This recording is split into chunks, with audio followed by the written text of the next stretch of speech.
أعوذ بالله من الشيطان الرجيم. بسم الله الرحمن الرحيم.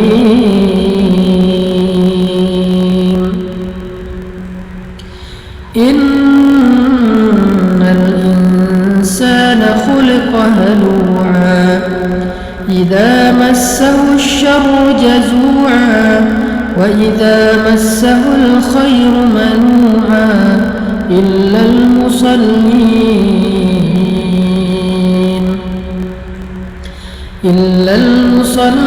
الذين هم على صلاتهم دائمون والذين في أموالهم حق معلوم للسائل والمحروم والذين يصدقون بيوم الدين والذين هم من عذاب ربهم مشفقون إن عذاب ربهم غير مأمون والذين هم لفروجهم حافظون إلا على أزواجهم أو ما ملكت أيمانهم فإنهم غير ملومين فمن ابتغى وراء ذلك فأولئك هم العادون والذين هم لأماناتهم وعهدهم راعون والذين هم بشهاداتهم قائمون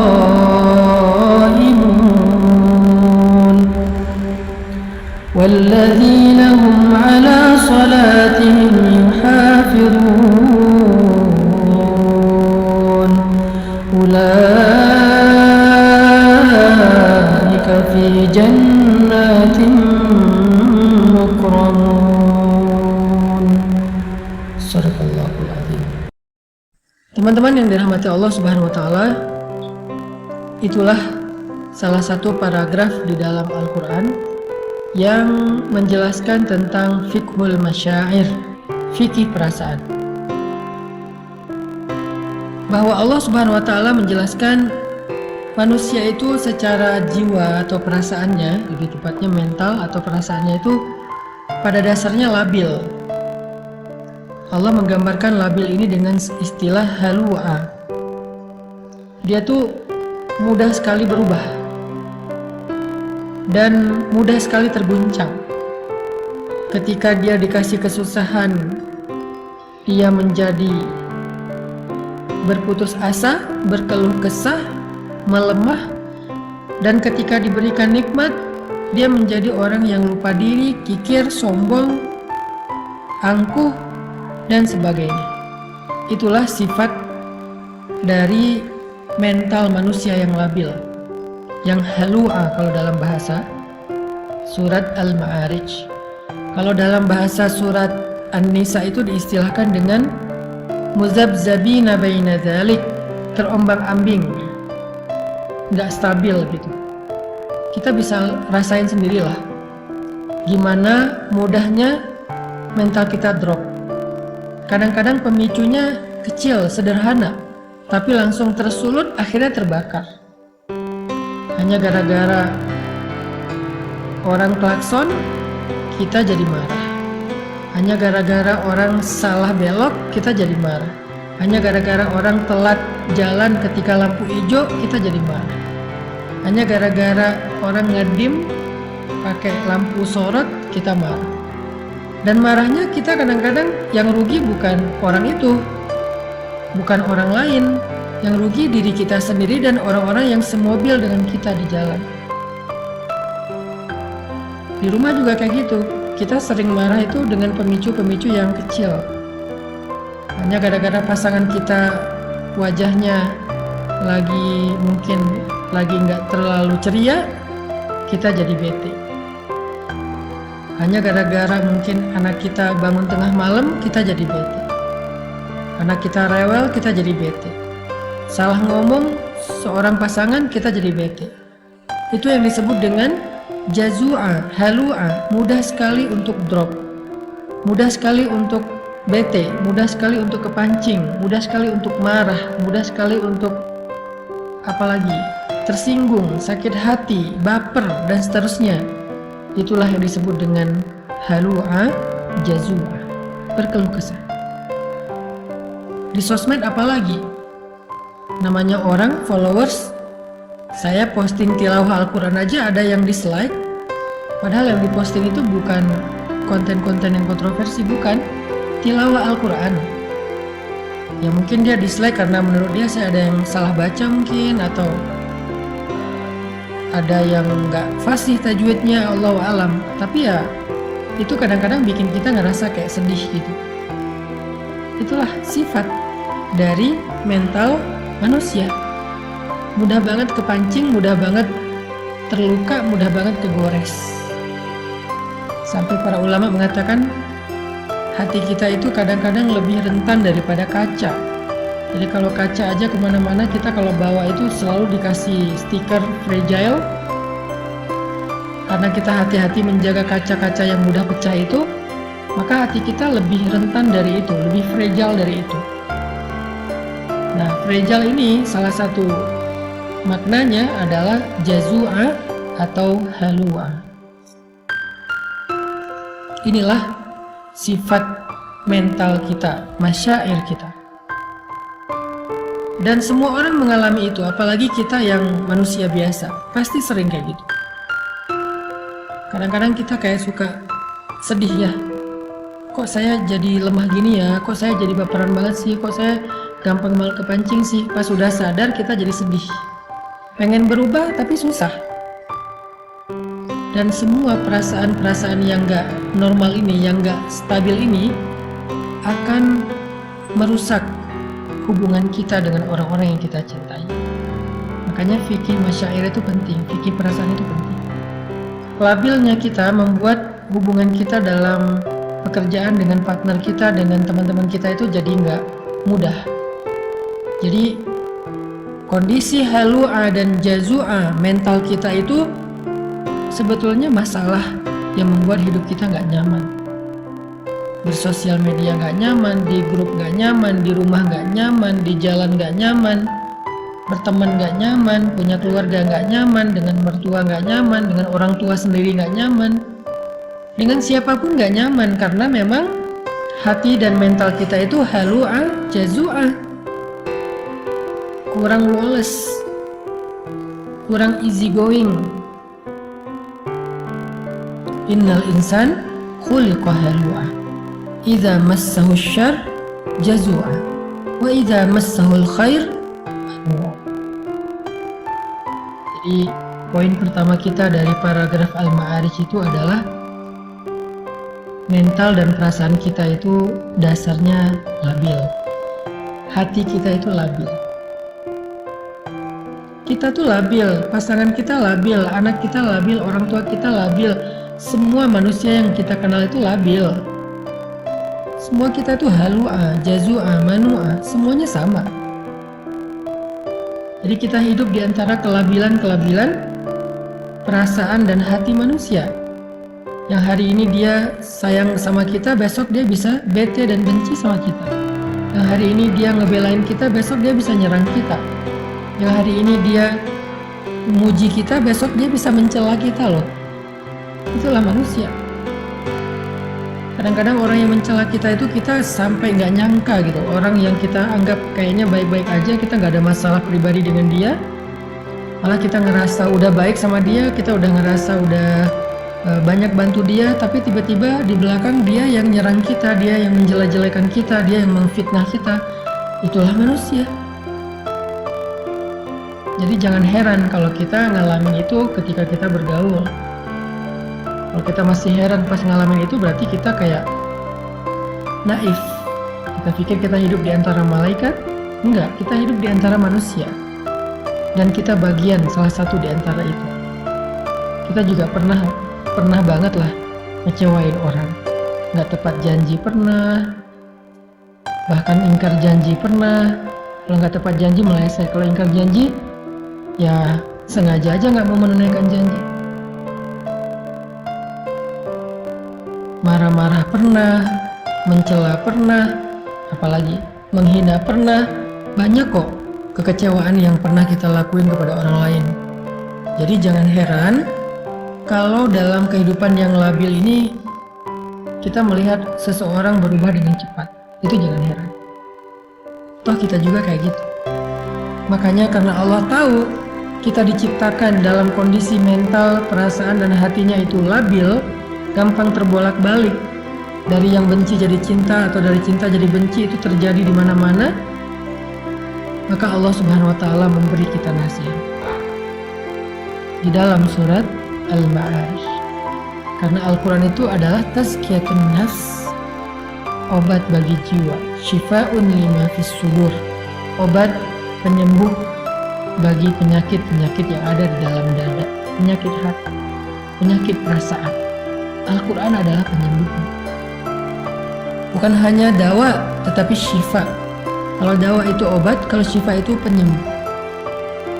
Kalau dawa, obat belum tentu sembuh. Kalau syifa, Allah menjamin akan sembuh.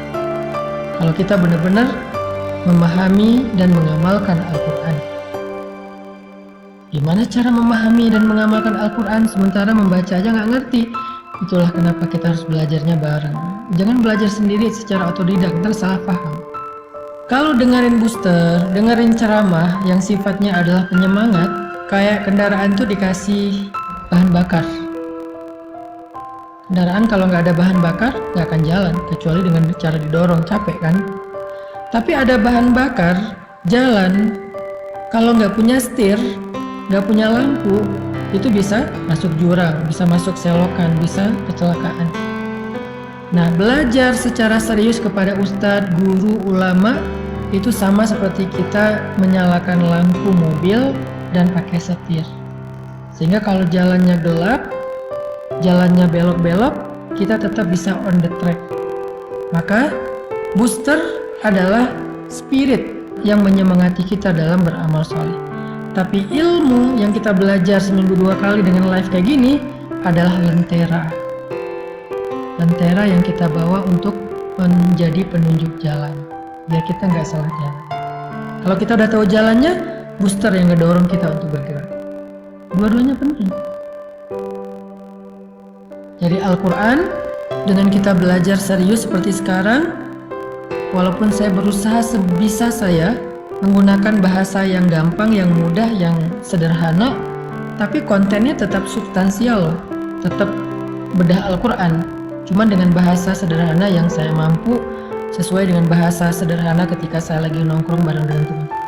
Saya nggak mau bahasanya kayak bahasa mimbar banget, bahasa pesantren banget, bahasa kampus banget. Mungkin teman-teman bakal ngerasa kayak berat banget sih pembahasannya. Tapi kalau gini kan kita kayak lagi ngobrol di tongkrongan kita. Tapi pembahasannya Al-Quran.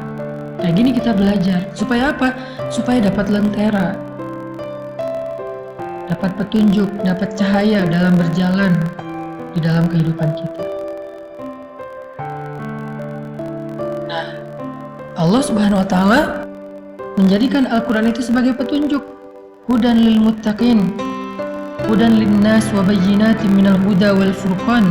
Al-Quran itu petunjuk. Dan ketika kita pengen mengambil petunjuk Al-Quran, caranya nggak cukup baca sendiri. Kita harus membedahnya dengan tafsir, tadabbur, tafakkur, dan seterusnya. Bersama seorang guru. Malam ini kita belajar seperti malam-malam yang udah lalu tentang petunjuk perasaan. Gimana cara mengatur perasaan kita biar hidup kita nyaman.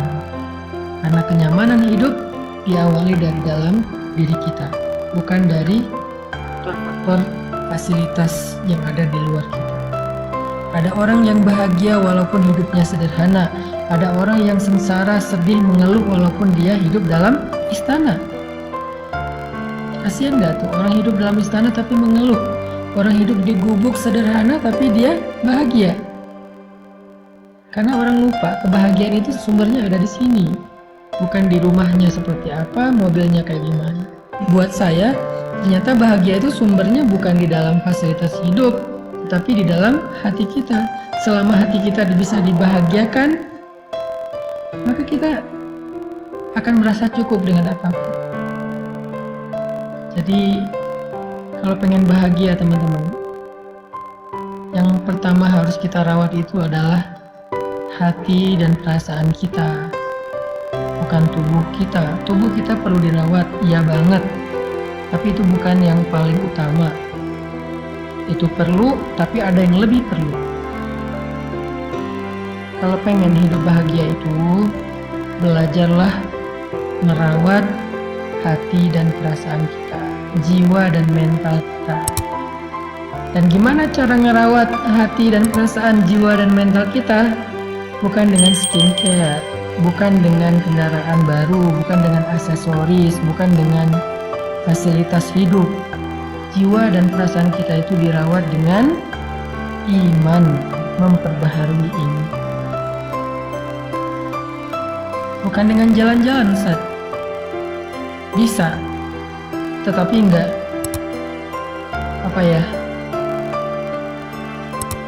tangguh. Bukankah kita kadang-kadang bete gara-gara jalan-jalan, macet, apalagi yang tinggal di kota-kota besar, baru keluar rumah udah macet, udah capek-capek macet-macetan, sampai di sana cuman sebentar udah tutup. Dan banyak lagi masalah-masalah teknis terjadi. Jadi yang harus di happyin itu bukan zahirnya dulu, tapi batinnya. Dan sumber kebahagiaan batin itu kalau kita pengen belajar, apalagi setelah hidup kita rumit seperti sekarang setelah kita dewasa. Kalau anak kecil mungkin lebih gampang happy lah ya, hidupnya nggak rumit. Tapi setelah kita dewasa, hidup kita udah rumit, kita butuh solusi ekstra. Kalau anak kecil sekedar bisa main aja udah happy dia. Kalau kita kan enggak. Maka kita butuh Al-Quran, kita butuh ilmu, kita butuh pembaharuan iman, kita butuh booster, kita butuh nasihat, kita butuh fikih perasaan. Itulah yang membuat kita bisa merasakan kenyamanan hati. Allah Subhanahu wa Ta'ala mengajarkan kepada kita di dalam surat Al-Ma'arij gimana caranya biar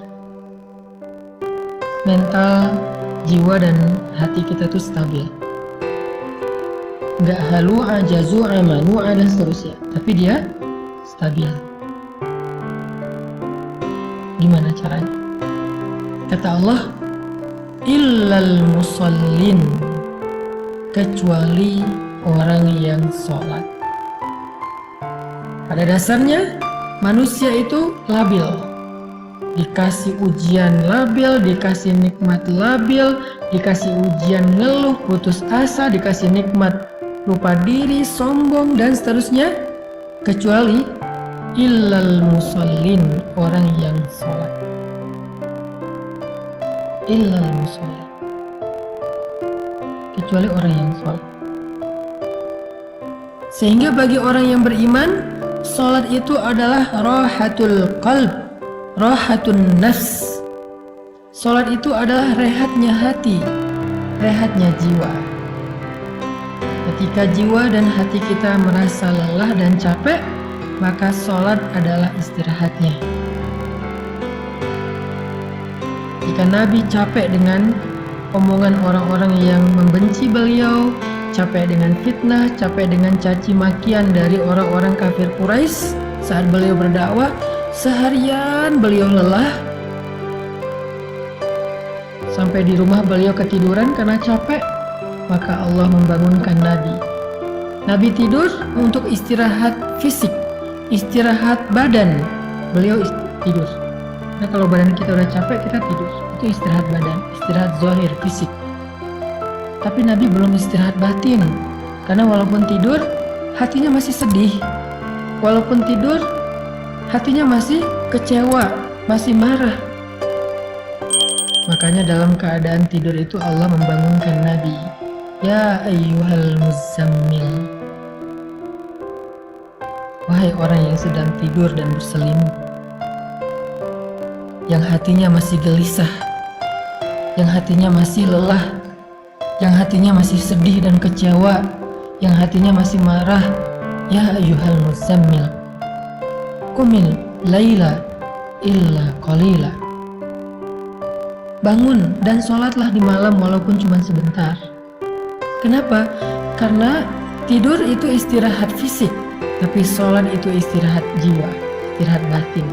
Sehingga kalau batin dan jiwa kita merasa lelah, capek, lemah, kecewa, marah, labil dan seterusnya, dia butuh istirahat, dia butuh hiburan, dan hiburannya as-sholah. Di surat Al-Ma'arij Allah bilang, obat jiwa itu adalah illal musallin, kecuali orang yang sholat. Di dalam surat Al-Muzammil Allah mengatakan, wahai orang yang lelah, wahai orang yang sedang tidur, wahai orang yang sedang sedih, kecewa, yaitu Rasulullah SAW, kumil laila illa qalila, bangun walaupun cuma sebentar, sholat. Itu obat jiwa bagi orang yang beriman. Dan Nabi SAW bersabda, ketika Nabi dalam keadaan sedang lelah jiwanya, lelah hatinya, lelah perasaannya dengan semua omongan-omongan orang Yahudi dan orang munafik di kota Madinah, maka Nabi SAW menyuruh Bilal untuk azan agar beliau dan sahabat bisa sholat untuk bisa mengistirahatkan hati yang lelah. Apa kata-kata Nabi? Arihna bis sholah ya Bilal, istirahatkan kami dengan sholat wahai Bilal. Istirahatkan kami dengan sholat wahai Bilal.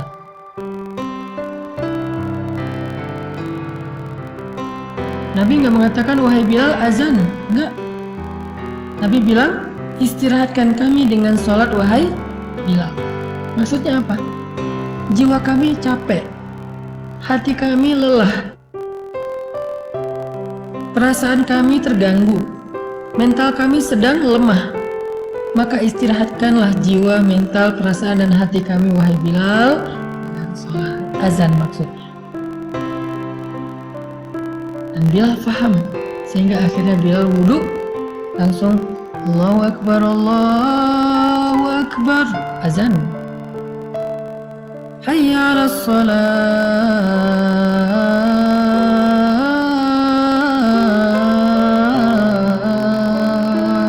Yuk kita sholat. Hayya 'alal falah.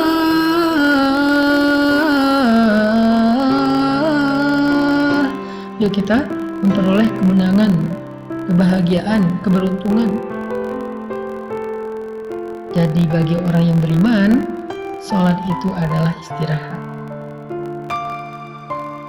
Pertanyaannya, gimana cara menjadikan sholat itu sebagai istirahat?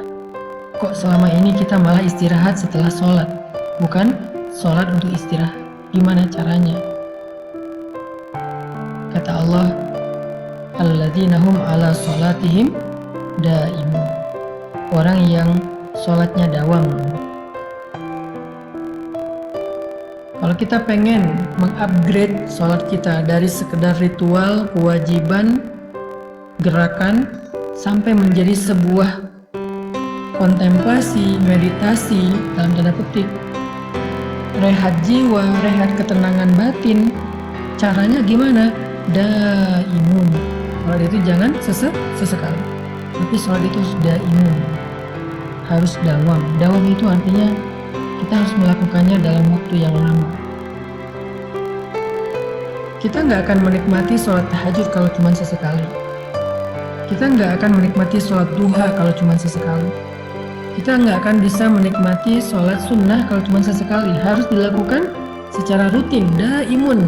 Nanti setelah dawam dalam waktu yang lama, Allah akan berikan kepada kita nikmatnya ibadah.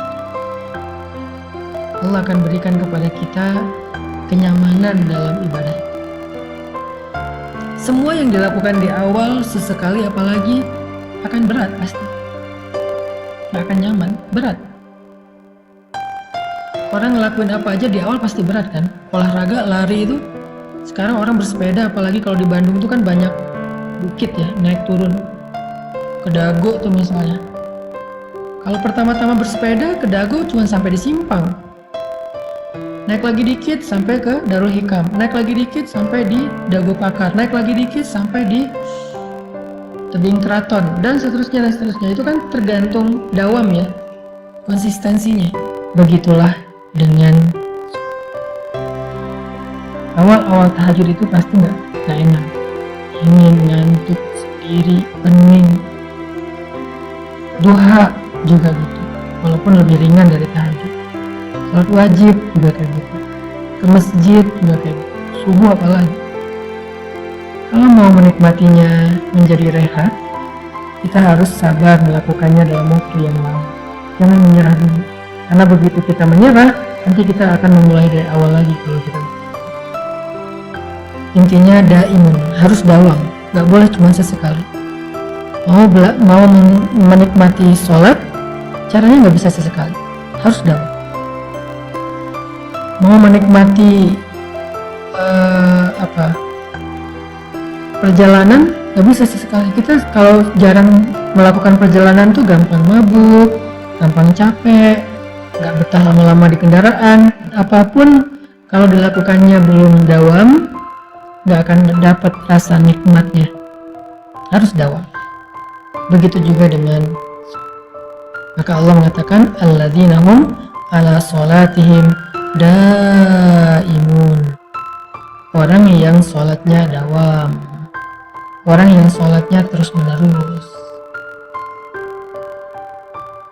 Itulah teman-teman solusi dari surat Al-Ma'arij kalau kita pengen menjaga jiwa kita lebih stabil dan lebih bisa istirahat. Kalau sholat udah jadi rehat jiwa, maka begitu kita sedih, kita sholat, Allah akan hibur hati kita. Begitu kita marah, kita sholat, Allah akan tenangkan hati kita. Begitu kita kecewa, kita sholat, Allah akan kuatkan hati kita. Disitulah kita akan merasakan rahatun nafs di dalam sholat. Ternyata sholat itu adalah nikmat bagi jiwa kita.